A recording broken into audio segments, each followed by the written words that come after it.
How to parallel park. Step 1. Find a parking space that's large enough for your vehicle. Step 2. Pull up next to the car in front of the space.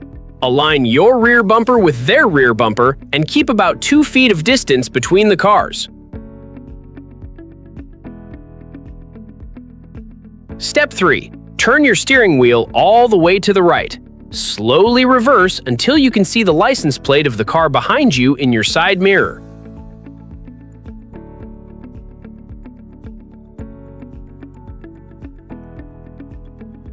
Step 4. Straighten your steering wheel and continue backing up. Keep going until the front of your car clears the rear bumper of the car in front.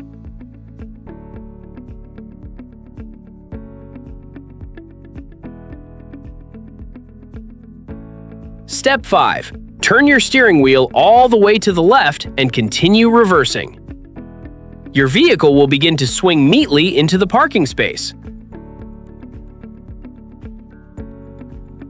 Step 6. Once you're fully in the spot, straighten the wheel and adjust your position so the car is centered between the vehicles. And that's it! You've successfully parallel parked.